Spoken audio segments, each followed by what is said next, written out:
2025년 한 해가 가고 2026년 새해가 왔습니다. 새 1년을 우리는 어떻게 살아갈 것인가? 어떻게 살아갈 것인가? 우리는 하나님의 은혜로 사는 믿음의 성도들이 되어야 합니다. 연말연시 카드에 제 마음에 이렇게 감동을 준 그러한 그림이 있습니다. 2025년도에 주님이 나를 얻고서 오신 그러한 그림입니다. 주님께서 나를 등에 업고서 우리 예수님께서 하나님께서 나를 업고서 온 그러한 연말연시의 그림 2025년도를 추억하면서 그 발자국이 내 발자국은 없고 우리 주님의 발자국만 새겨져 있습니다. 여러분, 우리 하나님께서 우리의 지난 한 해의 삶을 우리가 그 순간에는 고통스러웠고 어떤 사람에게는 지난 한 해가 시간이 빠르게 지난 사람도 있고 어떤 사람에게는 더디 지나면서 지난 1년이 유난히 길었던 그러한 사람도 있습니다.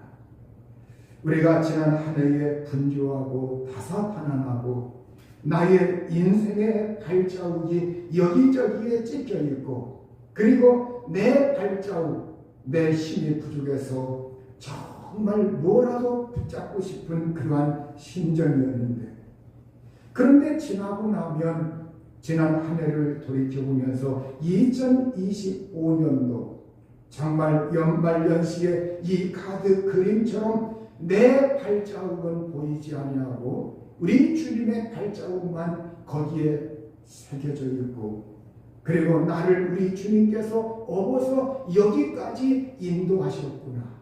이 깨달음이 바로 하나님의 은혜인 줄로 믿습니다.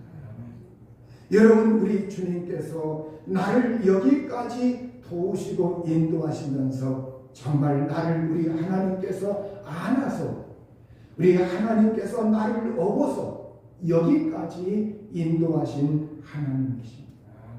이사야 46장 3절에서 4절에 세 번역으로 읽어보겠습니다. 너희가 태어날 때부터 내가 너희를 안고 다녔고 너희가 모태에서 나올 때부터 내가 너희를 품고 다녔다. 너희가 늙을 때까지 내가 너희를 안고 다니고 너희가 백발이 될 때까지 내가 너희를 품고 다니겠다. 이렇게 우리 하나님께서 어려서부터 태어날 때부터 모태에서부터 태어나는 순간부터 나를 품에 안으시고 그리고 그분께서 나를 등에 업으시고 또한 그뿐만이 아니라 내가 늙어 힘이 없어질 때 백발이 될 때 그때에도 내가 너를 안고 다니겠다. 내가 너를 업고 다니겠다. 내가 너를 품고 다니겠다. 이렇게 말씀을 하고 있습니다. 이사야 63장 9절에 보면 주님께서는 그들이 고난을 받을 때 주님께서도 친히 고난을 받으셨습니다. 사랑과 긍휼로 그들을 구하여 주시고 옛적 오랜 세월 동안 그들을 지켜들고 안아주셨습니다. 우리 하나님은 이와 같이 우리가 고통을 당할 때 그 고통을 외면하지 아니하시고 그걸 바라만 보지 아니하시고 주님께서 친히 그 고통에 참여하시고 그 고난을 우리 주님께서 받으셨다고 말씀하고 있어요. 그러면서 이스라엘 백성들이 광야길을 걸어갈 때 그 광야길에서 그들을 들어올리시고 안아 돌보시고 업으시고 우리 하나님께서 독수리 날개가 퍼득이면서 웅비하듯이 정말 우리 하나님께서 우리를 안아서 너희를 들어 올리셨다고 신명기 1장 31절에서 말씀을 하고 있습니다. 여러분, 우리 하나님은 이와 같이 우리의 삶에 내가 그 순간에는 정말 불가능한 것 같고 어려운 것 같고, 그런데 지나고 나면 하나님의 발자국, 우리 주님의 발자국만 보이고, 내가 그 버틴 순간, 그때 하나님이 그 고난에 동참하셨고 나를 돌보셨고 나를 업어주셨고 나를 순간순간마다 그분께서 품어주셨구나. 성경은 범사에 하나님을 인정하라, 그리하면 너희 길을 지도하시리라고 말씀하고 있습니다.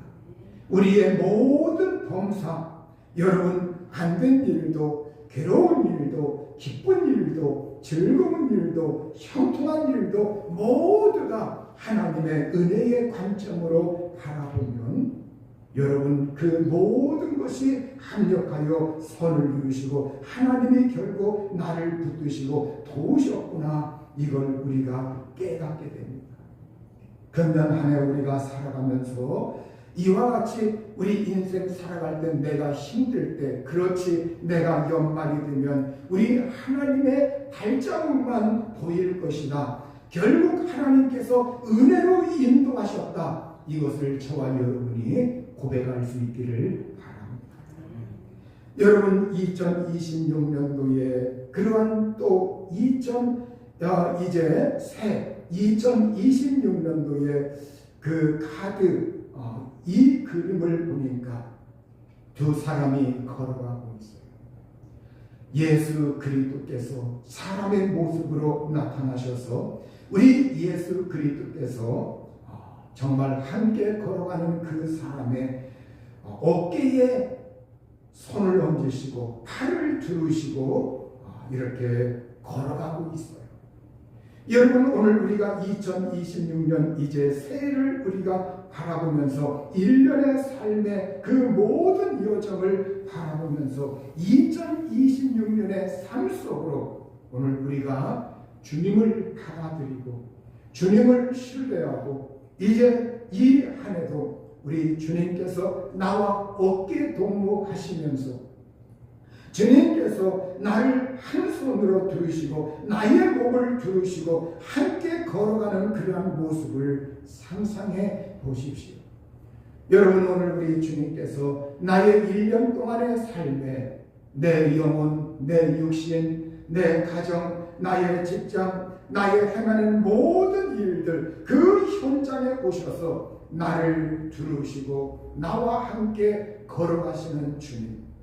찬송가 430장에 보면 주와 같이 길 가는 것 즐거운 일 아닌가, 우리 주님 걸어가신 발자취를 밟겠네.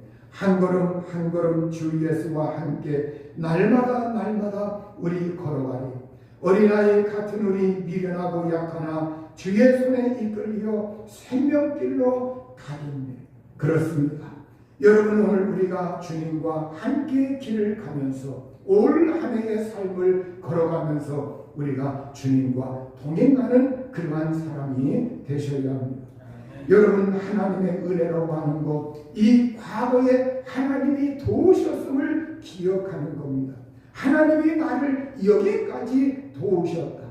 여러분 이스라엘이 블레셋과의 전쟁에서 정말로 그 어려움이 있었는데 하나님이 나타나셔서 극적으로 하나님이 우레와 같은 그러한 소리를 하나님이 바라시고 블레셋 사람들이 그 우레 소리에 놀라가지고 서로 자존질환이 일어나면서 갈팡질팡 길을 못 찾고 그들이 모두 다 혼비백산에서 이스라엘에 추격하는 그 군대의 백성들 앞에서 그들은 모두 다 패하고 말았습니다.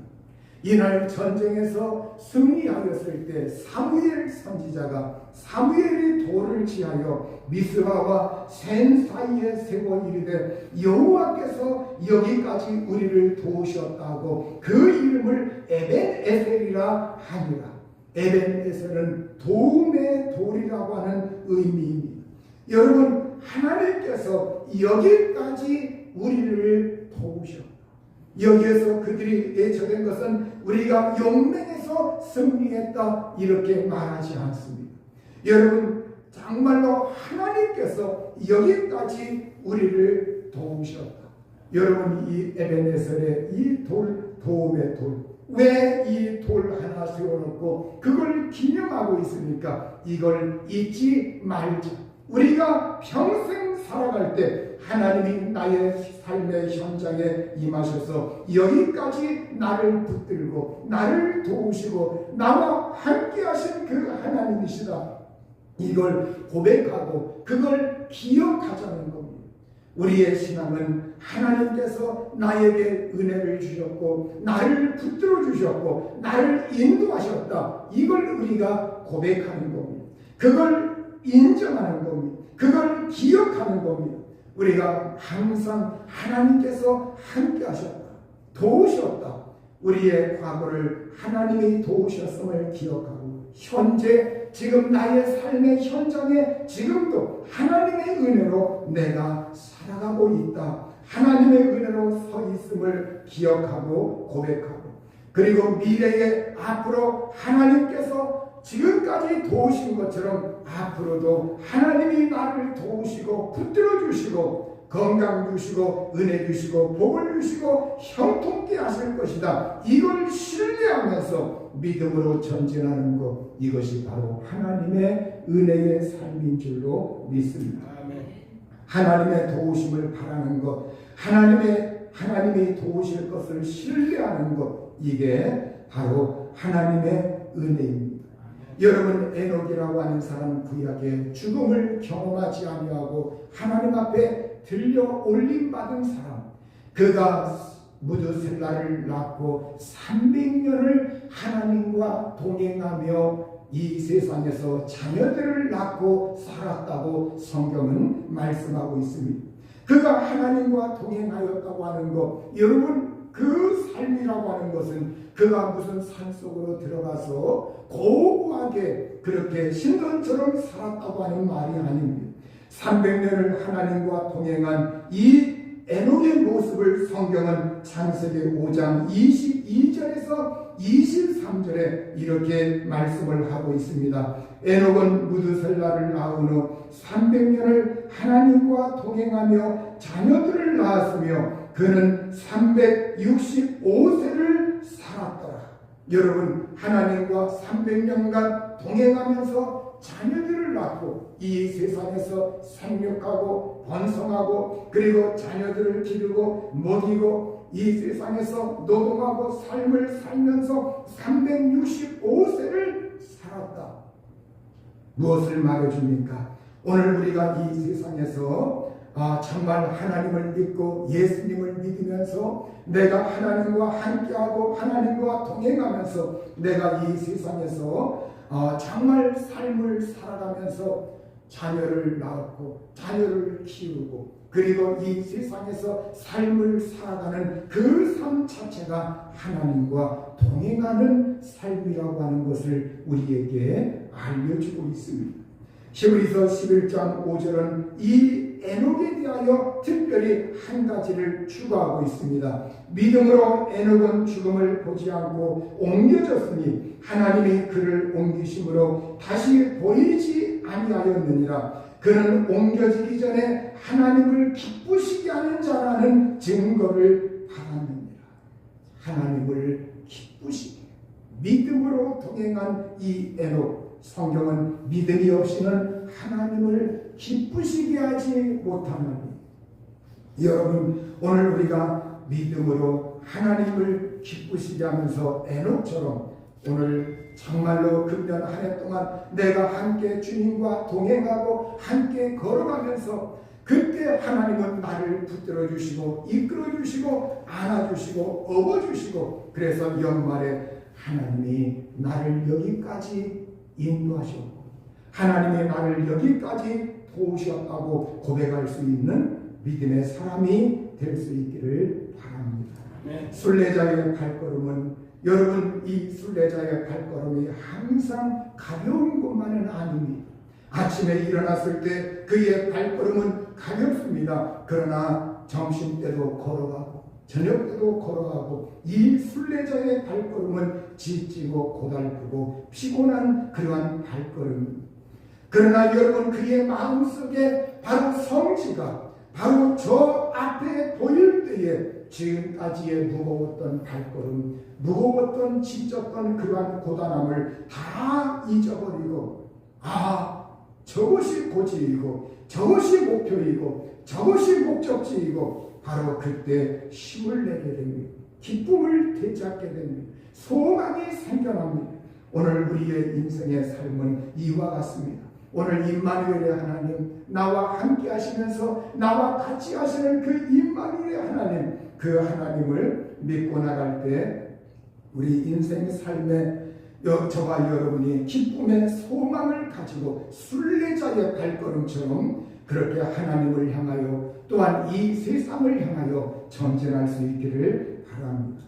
여러분, 구약의 아브라함, 믿음의 조상 아브라함, 이 아브라함을 보십시오. 모리아산에서 이삭을 번제로 드려와는 그 순간 하나님께서 아브라함을 부르셨습니다. 이 아브라함의 순종의 믿음을 보신 그 하나님은 하나님께서 준비하신 것이 있습니다. 바로 숯불에 걸려있는 한 순양을 하나님께서 준비하셨습니다. 이제 아브라함에게 그것을 가져다가 이삭을 대신해서, 네 아들을 대신해서 하나님께 번제로 드리라고 하나님께서 말씀하셨습니다. 여러분, 이 아브라함의 순종의 믿음을 보신 하나님, 바로 여기에서 그 하나님은 어떤 하나님으로 나타났습니까? 준비하시는 하나님, 예비하시는 하나님. 무엇을 보고서? 아브라함의 그 하나님을 경외하는 믿음을 보시고서, 아브라함이 하나님을 사랑하는 믿음을 보시고서 하나님은 거기에서 한 순양을 준비하셨던 겁니다. 여러분, 그 하나님은 십자가에서 예수 그리스도를 준비하셨고 그 아들 희생제물을 준비하셨습니다. 또한 그 하나님은 오늘 저와 여러분에게 저 영원한 하늘나라를 준비하셨습니다. 그뿐만이 아닙니다.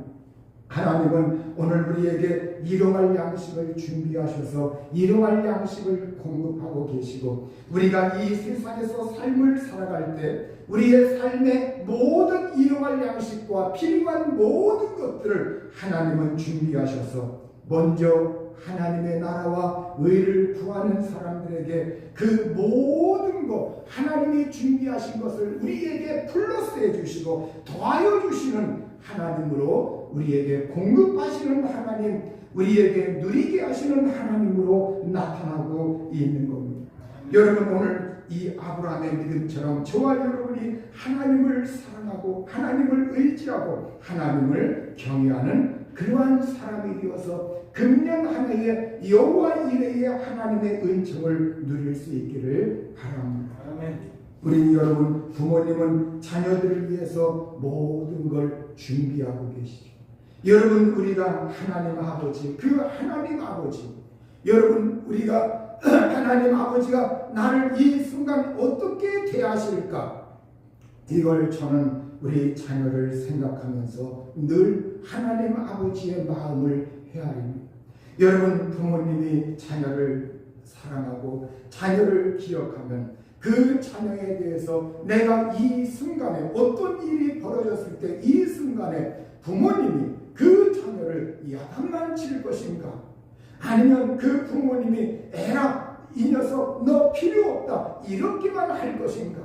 저는 아무리 생각해봐도 여러분, 자녀를 사랑하는 그 부모님의 마음이라고 하는 것은 그 자녀들이 때로는 부모님의 말씀을 조금 안 듣는 것 같다 할지라도 너 나와 인연을 끊자, 내가 너를 버린다, 내가 너를 이제는 상관하지 않겠다, 이런 부모님은 없을 것 같아요.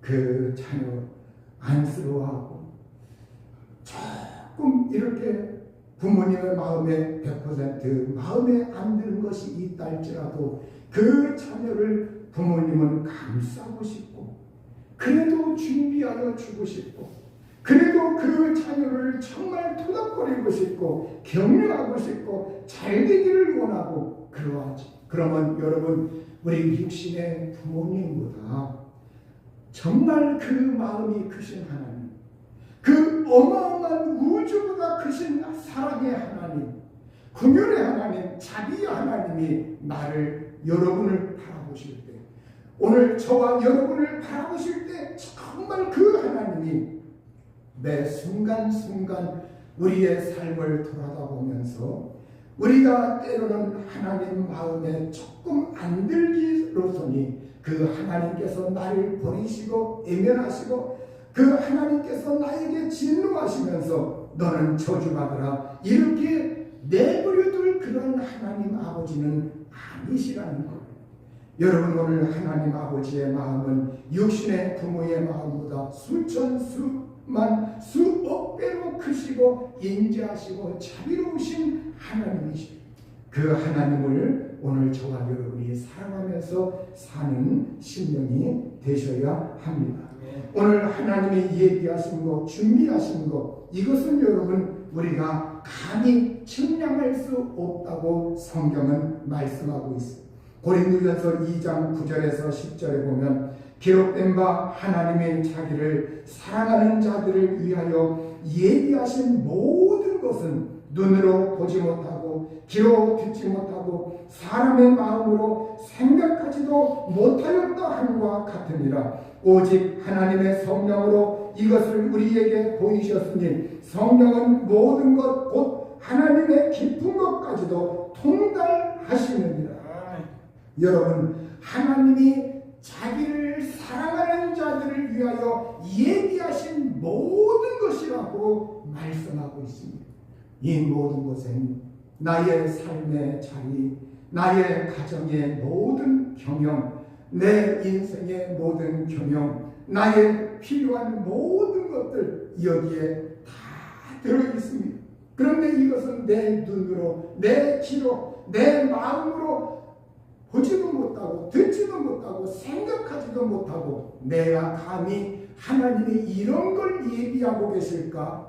하나님이 저런 걸 나에게 주실까? 감히 내가 경험해보지 못하였고 생각하지도 못하였는데 느닷없이 하나님께서 어느 날 나에게 후하게 흔들어 넘치도록 나에게 안겨주시고 그 예비한 것을 성령께서 그걸 나에게 보이시고 성령께서 그걸 나에게 감동하시면서 깨닫게 하시고 그 믿음으로 살아갈 수 있도록 하나님의 성령께서 하나님을 체험시켜 주시는 줄로 믿습니다. 아멘. 금년 한 해 우리 모두 하나님의 성령으로 충만하여 주여 내게 성령으로 하나님의 예비하신 것을 내게 허락하여 주시고 그걸 경험하게 하시고 그걸 누리게 하시고 그걸 체험하게 하여 주옵소서. 그러한 심령들이 될 수 있기를 바랍니다. 네. 끝으로 여러분 오늘 시편 119편 17절에 주의 종을 후대하여 살게 하소서. 그리하시면 주의 말씀을 지키리이다. 여러분 여기에 주의 종에게 바로 여러분 각자를 대입해 보십시오. 여러분 우리는 하나님 앞에서 목회자만 주의 종 그런 의미로 여기에 쓰인 것이 아닙니다. 여러분 우리 한 사람 한 사람이 하나님 앞에 섰게 되면 우리는 하나님의 백성이요 하나님의 자녀요 하늘나라의 시민이요 또한 하나님의 아들이요 하나님의 딸이요 그뿐만이 아니라 우리 모든 각 사람이 주님의 종인 줄 믿습니다. 그래서 여러분 각자 여러분 자신을 넣으면서 하나님 저를 후대하여 살게 하소서. 그리하시면 주의 말씀을 지키리이다. 여러분 하나님이 은혜를 주신다고 하는 것, 오늘 우리가 은혜로 산다고 하는 것, 이건 여러분 바로 하나님 저를 후대하여 살게 하소서. 후대한다고 하는 것, 이건 여러분 풍부하게 관대하게 너그럽게 풍성하게 깊이 있게 이런 의미를 가지고 있는 단어입니다. 그래서 여러분 이걸 조금 쉬운 말로 풀면 은혜가 넘치도록 부어주시는 하나님의 놀라우신 은혜의 상태를 말씀해주고 있는 겁니다. 여러분, 하나님의 은혜는 인색하지 않습니다. 하나님의 은혜는 제한하지 않습니다. 하나님의 은혜는 풍성하고 관대하시고 깊이가 있고 풍성하고 넓으시고 높으시고 낮으시고, 그래서 이 세상에 누구를 막론하고 품을 수가 있고 너그럽게 대할 수가 있고 은혜롭게 대할 수가 있는 겁니다. 그래서 여러분, 세 번역으로 이걸 한번 읽어보겠습니다. 주님의 정을 너그럽게 대해 주십시오. 그래야 내가 활력이 넘치게 살며 주님의 말씀을 지킬 수 있습니다. 여러분, 바로 하나님의 말씀을 대하고 하나님의 은혜로 사는 그 주님의 자녀들, 주님의 백성들, 바로 주님의 그 사랑하는 모든 신령들이 하나님 앞에 간구하길, 주님, 저를 너그럽게 대해 주십시오. 그리하여야 내가 활력이 넘치게 살며 주님의 말씀을 지킬 수가 있습니다. 하나님이 만약에, 하나님 아버지가 하나님의 자녀들을 꾸짖기만 하시고 징계만 하시고 징벌만 하신다고 하면 우리는 풀이 죽습니다. 그 앞에서 죽게 됩니다. 활력이 넘치지 않습니다. 여러분, 우리가 활력이 넘치게 주님의 말씀을 기쁨으로 지킬 수 있는 그 비결은 무엇입니까? 하나님이 나에게 다가오셔서 나를 업어주시고 나를 등에 정말로 업어주시고 나의 그 어깨를 토닥이시고 어깨동무하시고 나를 안아서 여기까지 인도하시면서, 얘야 괜찮아, 너무 염려하지 마, 너무 걱정하지 마, 너무 근심하지 마, 너무 네 머리로 살려고 그렇게 계산하지 마, 너무 그렇게 인생 막 이렇게 조바심 내지 마, 내가 있잖아, 내가 너를 도와주리라, 내가 너를 후대하리라, 내가 너를 너그럽게 대하리라. 여러분, 히브리어 직역 성경엔 이렇게 말씀하고 있습니다. 당신의 종에게 선하게 대하셔서 제가 살아나서 당신의 말씀을 지키게 하십시오. 여러분, 그렇습니다. 우리 하나님은 우리를 후대하시는 하나님, 선하게 대하시는 하나님, 너그럽게 대하시는 하나님, 풍성한 은혜를 주시면서 은혜가 넘치도록 대하시는 하나님, 그 하나님 앞에서 금년 한 해도 하나님의 은혜로 심차게 주님을 사모하면서 이 세상으로 나가서 심차게 살아갈 수 있기를 우리 주님의 이름으로 축원합니다. 아멘. 이 시간 우리 합심해서 기도하시오. 하나님, 금년 한 해에 정말 주님의 은혜로 살게 하소서. 하나님, 정말 하나님은 나를 너그럽게 대하시고 은혜롭게 대하시고 풍성하게 대하시고 관대하게 대하시고 선하게 대하시고 은혜를 풍성하게 내려주셔서 나를 업어주시고 나를 안아주시고 나를 정말로 어깨동무하시고 나를 인도하시는 하나님, 그 하나님 앞에 주여 금년 한 해 저를 도우시고 은혜로 살 수 있도록 붙들어 주시고 함께 해달라고